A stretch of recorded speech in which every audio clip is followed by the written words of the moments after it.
Hello students, मेरा नाम है शिवाज सिंह और आप देख रहे हैं वाईफाई टू लाइफाई। आज की वीडियो में बात करने वाले हैं combinations of error. Combinations of error क्या होता है, इसे कैसे समझ सकते हैं, बहुत ही आसान तरीके से इस वीडियो में समझेंगे। इससे पहले हमने बात की थी एब्सोल्यूट एरर, रिलेटिव एरर और परसेंटेज एरर के ऊपर। तो यदि इसको अभी तक आपने नहीं देखा है तो प्ले लिस्ट में जाकर उस वीडियो को देख लीजिए, बहुत इंपॉर्टेंट वीडियो है। तो चलिए स्टार्ट करते हैं कम्बिनेशन ऑफ एरर क्या होता है। तो कम्बिनेशन ऑफ एरर को ऐसे समझिए, मान लीजिए कि आपको दो फिजिकल क्वांटिटी दी जा रही है, ठीक है। एक फिजिकल क्वांटिटी ए है, एक फिजिकल क्वांटिटी बी है, ठीक है। यदि हम इसे मेजर करते हैं यानी इसकी मेजर्ड वैल्यू फाइंड करते हैं तो क्या होगा कि ये एग्जैक्ट ट्रू वैल्यू नहीं आ सकती हमारी, कुछ ना कुछ तो एरर होगा ही हमारा। इसे भी फाइंड करेंगे तो कुछ ना कुछ एरर आपका आएगा। तो यहाँ पे सवाल ये उठता है कि यदि इन दोनों फिजिकल क्वांटिटी की मेजर्ड वैल्यू को, ध्यान दीजिएगा, दोनों फिजिकल क्वांटिटी की मेजर्ड वैल्यू को यदि ऐड करते हैं, सब्ट्रैक्ट करते हैं, मल्टीप्लाई करते हैं, डिवाइड करते हैं या फिर पावर के फॉर्म में लिखते हैं तो इसका जो होल जो एरर होगा वो क्या होगा, इसी के ऊपर हम बात करने वाले हैं। चलिए, तो मान लीजिए कि हमारी एक फिजिकल क्वांटिटी ए है, एक फिजिकल क्वांटिटी बी है। यदि इसकी मेजर हम फाइंड करते हैं मेजर्ड वैल्यू, तो हमारी मेजर वैल्यू ए आ रही है, साथ ही साथ इसका जो इसमें प्लस माइनस जो एरर आ रहा है वो आ रहा है डेल ए। यहाँ तक क्लियर हो गया आपका। ये फिजिकल क्वांटिटी बी है, इसका भी मान लीजिए कि हमने इसकी मेजर वैल्यू फाइंड की, तो मेजर वैल्यू में ये बी, साथ ही साथ प्लस माइनस डेल बी इसके साथ एरर आ गया। यानी कोई भी हम मेजर वैल्यू फाइंड करते हैं तो साथ ही साथ उनमें उनका एरर भी आता है, ठीक है। अब समझते हैं कि यदि इन मेजर्ड वैल्यू को ऐड करते हैं तो हमारा कॉम्बिनेशन ऑफ एरर होगा तो वो क्या होगा। तो चलिए स्टार्ट करते हैं। सबसे पहले समझते हैं सम के ऊपर, ठीक है। तो मान लेते हैं कि जो हमारा होल कॉम्बिनेशन ऑफ एरर है सम का, वो है हमारा z क्वांटिटी, ठीक है। तो क्या होगा, ये measured value of a plus measured value of b। अब क्या करते हैं, इसकी वैल्यू हम पुट रख देते हैं। a का क्या होगा, a plus minus del a, ठीक है, a plus minus del a, clear. ये क्या हो जाएगा, प्लस b की वैल्यू क्या है, b plus minus del b, clear. अब ये समझते हैं कि ये तो हमने लिख दिया। अब z जो होगा, यदि इस मेजर वैल्यू में कुछ ना कुछ एरर है तो ये जो फाइनल यानी कॉम्बिनेशन ऑफ मेजर वैल्यू है इसमें भी तो कुछ एरर आएगा। ऐसे समझिए कि यदि a में कुछ एरर है, b में भी एरर है जो आपको दिख रहा है, तो होल में भी तो कुछ एरर होगा। यानी इसकी क्वांटिटी क्या लिख सकते हैं हम, z plus minus del z। यहाँ तक क्लियर हो गया। अब इसकी वैल्यू हम सिंपली रखेंगे, ये सॉल्व हो जाएगा। चलिए अब आगे देखते हैं क्या हो सकता है। z plus minus del z is equal to, ये और ये एक साथ कर लीजिए, a plus b plus minus del a plus minus del b, clear. अब इस z की जगह पे हम क्या रख सकते हैं, तो z की जगह पे a प्लस b लिखा जा सकता है, क्यों नहीं लिखा जा सकता, a plus b, clear. Plus minus del z is equal to, ये क्या हो जाएगा, a plus b, under bracket कर लीजिए, इसको भी अंडर ब्रैकेट कर लीजिए, plus minus del a plus minus del b। अब आपको दिख रहा होगा कि LHS की तरफ a प्लस b और RHS की तरफ a प्लस b दोनों क्या है, सेम है, तो ये कैंसिल आउट हो जाएगा। क्या बचेगा हमारा, plus minus del z is equal to plus minus del a plus minus del b। यहाँ तक क्लियर हो गया आपका। अब क्या करते हैं कि इसे आप यदि सिंपली लिखना चाहें तो del z is equal to del a plus del b लिखा जा सकता है। तो हमने क्या देखा कि यदि दो मेजर्ड वैल्यू है और उसको जब हम सॉल्व करते हैं उनके एरर के साथ, तो एरर तो होगा ही आपका, तो उसका जो कॉम्बिनेशन ऑफ एरर आएगा, ये कॉम्बिनेशन ऑफ एरर है, ठीक है ना, होल क्वांटिटी की, तो उनका जो एरर आएगा उन्हीं का क्या होता है, डायरेक्टली सम होता है किसी सम के केस में, ठीक है। अब बात करते हैं कि यदि उन दोनों मेजर्ड वैल्यू को सब्ट्रैक्ट करते हैं तो क्या होगा। आप यहाँ पे इसको नोट कर लीजिए वीडियो को पॉज करके। चलिए अब देखते हैं कि सब्ट्रैक्ट करने पर उनकी वैल्यू क्या आती है। सब्ट्रैक्ट, ठीक है। तो हमारी जो कॉम्बिनेशंस ऑफ फिज मेजर वैल्यू होगी वो क्या होगी, z होगी, ठीक है। अब इन्हें सब्ट्रैक्ट करते हैं, physical quantity of a and physical quantity of b, यानी a माइनस b, क्लियर। अब जो z है, z में क्या हो सकता है, यदि होल क्वांटिटी में कुछ ना कुछ एरर है तो इसमें भी डेफिनेटली कुछ ना कुछ एरर होगा, यानी z plus minus del z लिख सकते हैं, क्योंकि a में क्या है, a में भी कुछ एरर है, क्या है, a plus minus del a minus, इसमें क्या होगा आपका b का b plus minus del B. ये क्लियर हो गया आपका। अब देखते हैं z की जगह पे हम क्या रख सकते हैं, a माइनस बी लिखा जा सकता है, a minus B plus minus del z is equal to, अब इसको सॉल्व कर लेते हैं, बहुत सिंपली तरीके से सॉल्व हो जाएगा। ये क्या होगा आपका a plus minus del a minus b plus minus del b, यहाँ पे तो कोई इफेक्ट आएगा नहीं आपका। अब इसे थोड़ा सा और सिंप्लीफाई कर लेते हैं, a minus B under bracket plus minus del z is equal to a और माइनस b को एक साथ कर लें, a minus B plus minus del a plus minus del b। अब क्या होगा, ये इससे कैंसिल आउट हो जाएगा, क्या बचेगा plus minus del z is equal to plus minus del a plus minus del b। अब इसे सिंपली लिखना चाहे तो हम कैसे लिख सकते हैं, del z del a plus del b। तो एक चीज को आपने नोट किया होगा कि जब हमने सब्ट्रैक्ट किया या फिर ऐड किया या सम, ठीक है ना, उनका जो टोटल एरर जो आ रहा है वो प्लस में ही आ रहा है आपका। फिर से रिमाइंड कीजिए कि यदि आपका दो मेजर्ड वैल्यू को प्लस करते हैं या फिर माइनस करते हैं, उनका जो एब्सोल्यूट या फिर ऐसे कह सकते हैं कि जो कॉम्बिनेशन ऑफ एरर आ रहा है वो आपका हमेशा प्लस में ही आएगा। क्लियर, इसे आप नोट कर लीजिएगा। अब देखते हैं कि प्रोडक्ट केस में कैसे क्या चेंजेस देखने को हमको मिलेगा। चलिए स्टार्ट करते हैं। प्रोडक्ट स्टार्टिंग वही स्टेप रहेगा कि ये हमारा जो मेजर्ड वैल्यू है इसका जब कॉम्बिनेशन ऑफ एरर निकालेंगे तो हम मान लेते हैं कोई z वैल्यू है हमारी, z क्वांटिटी है, ठीक है, जो कि a और b का प्रोडक्ट है z, ठीक है। a का वैल्यू क्या होगा, तो ये जो मेजर्ड वैल्यू है लिखेंगे a plus minus del a b plus minus del b। यदि उनके मेजर्ड वैल्यू में थोड़ी बहुत एरर है तो उनके जो पूरे होल कॉम्बिनेशंस में भी तो कुछ एरर होगा, यानी हम लिख सकते हैं प्लस माइनस डेल z। यहाँ तक क्लियर हो गया। अब सिंपली इसको हम प्रोडक्ट करके देखते हैं कि क्या हमको देखने को मिलता है। क्या हो जाएगा, z plus minus del z is equal to, multiply कर लीजिए, a b plus minus a del b plus minus b del a plus minus del a del b।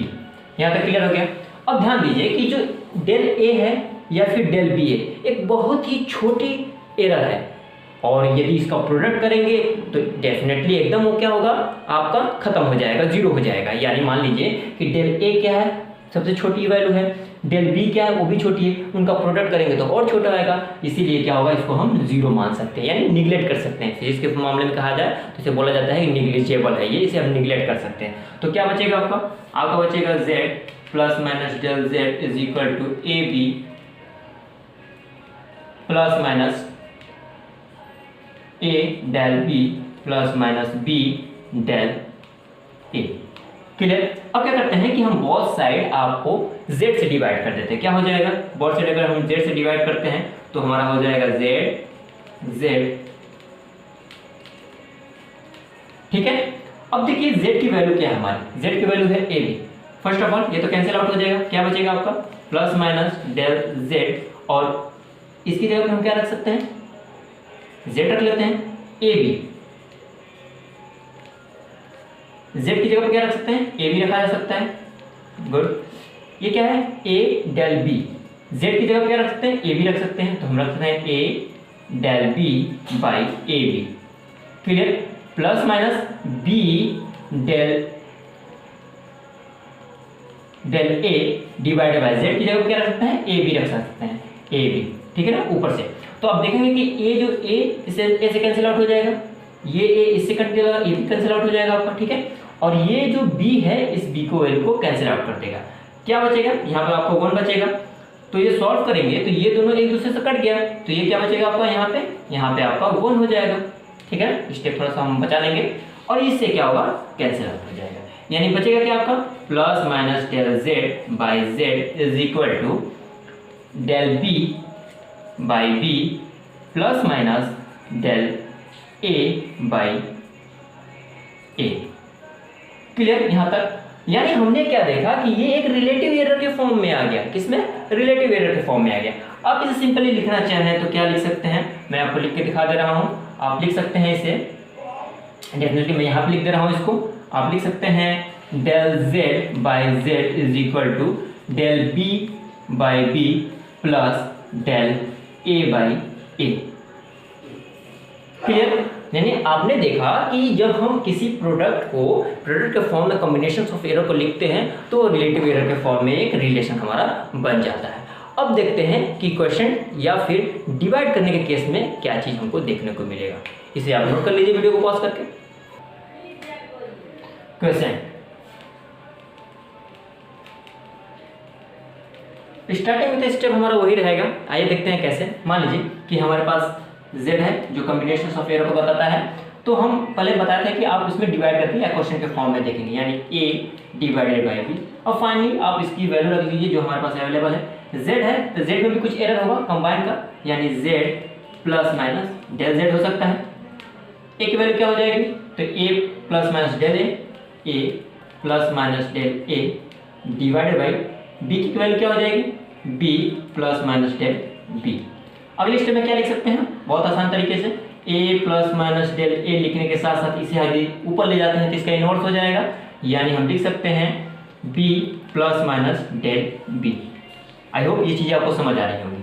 अब आगे चलते हैं, z plus minus del z is equal to, अब इसमें क्या होगा, यदि इसमें से हम इस ब्रैकेट में से a कॉमन ले लेते हैं और इस ब्रैकेट से हम b कॉमन लेते हैं, क्योंकि क्या है ये इनवर्स के फॉर्म में, ध्यान दीजिएगा। तो क्या मिलेगा हमको, a by B under bracket बचेगा आपका ये 1 हो जाएगा, 1 plus minus del a divided by a, 1 plus minus del b divided by b inverse. ठीक है, यहाँ तक क्लियर। अब क्या करते हैं हम यहाँ पे बाइनोमियल थ्योरम लगाएंगे। अब बाइनोमियल थ्योरम क्या होता है, यदि आप नीचे कमेंट करते हैं तो मैं इसको डेफिनेटली बहुत अच्छे तरीके से आपको एक वीडियो प्रोवाइड कर दूंगा। फिलहाल ये समझ लीजिए क्योंकि ये मैथमेटिक्स का आपका टॉपिक है, यहाँ पे इसका इस्तेमाल बस थोड़ा सा यूज है। तो होता क्या है, ये यहाँ पे ये बाइनोमियल थ्योरम सॉल्व करेंगे तो यहाँ से चीज़ें क्या होंगी, चेंज हो जाएंगी। कैसे चेंज हो जाएंगी, ये जो निगेटिव हो जाता है यहाँ पे ये निगेटिव आ जाएगा, लेकिन कारण ये है कि ये जो निगेटिव आएगा तो कोई इससे इफेक्ट नहीं डालेगा। फिर से समझिए कि ये जो बाइनोमियल थ्योरम के अनुसार ये जो आपको इनवर्स दिख रहा है ये इसको क्या करता है, निगेटिव कर देता है सॉल्व करने पर। फॉर्मूला के तौर पे अभी तक इसको समझ लीजिए। तो यहाँ पे प्लस माइनस है, तो जब ये माइनस होगा तो प्लस माइनस हो जाएगा, माइनस प्लस आ जाएगा, तो कोई इफेक्ट तो आने वाला नहीं है। यानी बाइनोमियल थ्योरम से हम क्या लिख सकते हैं, z plus minus del z is equal to क्या होगा, a बाई बी, और ये आपका बचेगा 1 plus minus del a by a, और ये हो जाएगा आपका 1 plus minus del b by b। यहाँ तक क्लियर। अब दोनों साइड क्या करते हैं, हम z से डिवाइड कर देते हैं। तो z की वैल्यू क्या है, a बाई बी है, तो दोनों तरफ अगर z से हम डिवाइड करते हैं तो क्या होगा, z divided by z divided by z। ठीक है, ये हो जाएगा आपका। अब देखिए डिवाइडेड बाई z हमने किया तो z की वैल्यू क्या होती है, a बाई बी होती है, तो आप इसको a बाई बी लिख सकते हैं। तो ये क्या होगा, इससे कैंसिल आउट हो जाएगा, ये z इस z से कैंसिल आउट हो जाएगा। क्या बचेगा, बचेगा आपका 1 plus minus del z by z is equal to क्या बचेगा यहाँ पे, यदि इसे सॉल्व करते हैं तो ये 1 इस पूरे प्रोडक्ट से सॉल्व होगा और ये क्या होगा, ये भी इस फैक्टर से पूरे सॉल्व होगा। यानी क्या हम देख सकते हैं हम इसका 1 plus minus del b by b, फिर इससे अगर सॉल्व करते हैं तो plus minus del a by a plus minus ये जो होगा इससे मल्टीप्लाई होगा, यानी del a by a del b by b। अब यहाँ पे एक चीज ध्यान देने वाली चीज है कि डेल a और डेल b दोनों क्या है, छोटी छोटी क्वांटिटी है। यदि इसका प्रोडक्ट करते हैं तो और छोटा हो जाएगा, इसीलिए इसे हम क्या करेंगे, निगलेक्ट कर देंगे, यानी इज इक्वल टू 0 हम कर सकते हैं, इसे हम अपनी कैलकुलेशन में कैलकुलेट नहीं करेंगे। तो यदि इसे सॉल्व करते हैं तो हमें क्या मिलेगा, इसे मैं यहाँ पे सॉल्व कर देता हूँ, 1 plus minus del z by z is equal to 1 plus minus del b by b plus minus del a by a। ये 1 इस 1 से कैंसिल आउट हो जाएगा, क्या बचेगा, del z by z is equal to plus minus कर लीजिए, plus minus del b by b plus minus del a by a। यहाँ तक क्लियर हो गया। अब इसे हम सिंपली क्या लिख सकते हैं, आसान तरीके से del z by z is equal to del b by b plus del a by del a। ये हमारा सॉल्व हो गया। तो हमने देखा कि जो ये मल्टीप्लिकेशन में आ रहा था और जो डिवाइड में आ रहा था, दोनों केसेस में क्या है, दोनों सेम है। और जो हमने सम में देखा था और जो सब्ट्रैक्ट में देखा था, उन दोनों भी एक दूसरे के क्या थे, इक्वल थे।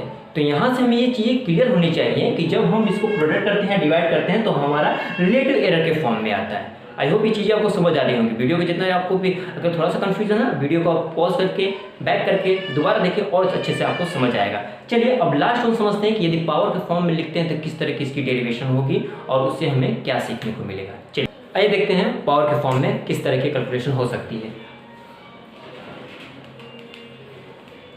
चलिए मान लेते हैं कि हमारा जो कॉम्बिनेशन ऑफ एरर है, यानी मेजर वैल्यू है कॉम्बिनेशन की, वो हमारी है z, ठीक है। और हम कोई एक मेजर्ड वैल्यू ले लेते हैं, यहाँ से हम ले लेते हैं a। स्टार्टिंग में हम इसे स्क्वायर के फॉर्म में समझेंगे, फिर आपको मैं जनरलाइज कर दूंगा कि जनरल फॉर्मूले में क्या क्या चीजें आएंगी। तो बस आप स्क्वायर को समझें और उसके बाद से आप जनरल फॉर्मूला फाइंड कर लेंगे और उसके बाद से कोई भी आपको पावर के फॉर्म में दिया जाए तो आप लगा सकते हैं। चलिए तो z है हमारे पास, तो z जो होगा, z के साथ भी कुछ एरर होगा जो हम पढ़ते आ रहे हैं, डेल z होगा। अब a की वैल्यू क्या है, तो a की वैल्यू है हमारी a plus minus del a, clear. इसका है होल स्क्वायर, तो हम क्या लिख सकते हैं, ये दो बार हो सकता है, यानी हम इसे ऐसे भी लिख सकते हैं a plus minus del a plus minus del a, clear. अब इसे सॉल्व कर लेते हैं। z plus minus del z is equal to, आप इसे सिंपली प्रोडक्ट कर लीजिए, यानी a स्क्वायर हो जाएगा, इससे सॉल्व होगा तो क्या होगा, प्लस माइनस डेल a, ये क्या हो जाएगा, इससे सॉल्व होगा तो प्लस माइनस डेल a हो जाएगा आपका, और इससे सॉल्व होगा तो आएगा आपका प्लस माइनस डेल a, ठीक है ना। यानी इसको आप स्क्वायर के फॉर्म में भी लिख सकते हैं। तो यहाँ पे दिख रहा है कि ये एरर है छोटी सी, ये एरर है छोटी सी, इसका प्रोडक्ट ये तो और छोटा हो गया, तो इसे हम क्या कर सकते हैं, इक्वल टू 0 कर सकते हैं, या फिर आप समझ लीजिए कि इसे हमने निगलेक्ट कर दिया अपने कैलकुलेशन से। आगे चलते हैं, क्या हो जाएगा ये z plus minus del z is equal to a square, इसे आप क्या लिख सकते हैं, ये क्या है plus minus a del a, और ये भी क्या है plus minus a del a, यानी हम इसे लिख सकते हैं plus minus 2a del a, लिखा जा सकता है। अब क्या करते हैं हम कि दोनों साइड्स हम z से डिवाइड कर देते हैं, क्या हो जाएगा, z से डिवाइड करना है बोथ साइड, ठीक है ना। मैं z से डिवाइड कर दिया, ये क्या होगा, इससे कैंसिल आउट करके 1 हो जाएगा। इसे आप ध्यान से देखिए, a स्क्वायर बाई z है, तो ये z जो है, z की वैल्यू जो होगी आपकी, ये a स्क्वायर लिखा जा सकता है, तो मैं इसे रफ करके लिख देता हूँ a स्क्वायर, ये इससे कटेगा तो ये भी 1 हो जाएगा, यानी हमारा क्या बचेगा, 1 plus minus del z by z is equal to 1 plus minus 2a del a by z, ठीक है ना। z की जगह वैल्यू पुट कर दीजिए, क्या हो जाएगा आपका, a स्क्वायर लिखा जा सकता है, तो a स्क्वायर है तो ये इससे कैंसिल आउट हो जाएगा, ठीक है। यानी a यहाँ का एक का खत्म कर देगा तो क्या बचेगा आपको, तो यहाँ से आपको बचेगा del a by a, clear. Calculation को मैंने थोड़ा सा शॉर्ट कर दिया। अब 1 से कैंसिल आउट हो जाएगा, तो आपको फाइनली बचेगा del z by z is equal to 2 del a by a। तो आपने देखा कि यदि हम किसी कॉम्बिनेशंस ऑफ एरर को फाइंड करने के लिए पावर का इस्तेमाल करते हैं, और जो ये पावर में जो आपका यहाँ पे जो एक्सपोनेंट है वही क्या होता है, कोफिशिएंट के फॉर्म में बन जाता है। तो बहुत आसान है। तो हम जनरलाइज फॉर्म में क्या लिख सकते हैं, जनरलाइज फॉर्म में लिख लेते हैं, मान लीजिए कि हमारा z is equal to a raise to power n हो, तो हमारी वैल्यू क्या आएगी, तो हम लिख सकते हैं del z by z is equal to n del a by a। तो आपने बस स्क्वायर का फाइंड किया और उससे कंपेयर करके जनरल फॉर्म को फाइंड कर लिया। आई होप ये वीडियो आपको अच्छा लगा होगा, बहुत इंपॉर्टेंट है, इसे जितना अपने फ्रेंड सर्कल में शेयर कर सकें शेयर करें। वीडियो अच्छा लगे तो प्लीज़ इसे लाइक कमेंट करना ना भूलें। साथ ही साथ यदि फेसबुक पेज पे हैं तो प्लीज़ पेज को लाइक कर लीजिएगा, और यूट्यूब चैनल पर नए हैं तो प्लीज़ चैनल को सब्सक्राइब कर बेल आइकन को हिट कर लीजिएगा। मिलते हैं एक नए वीडियो नए कंटेंट के साथ। थैंक्स।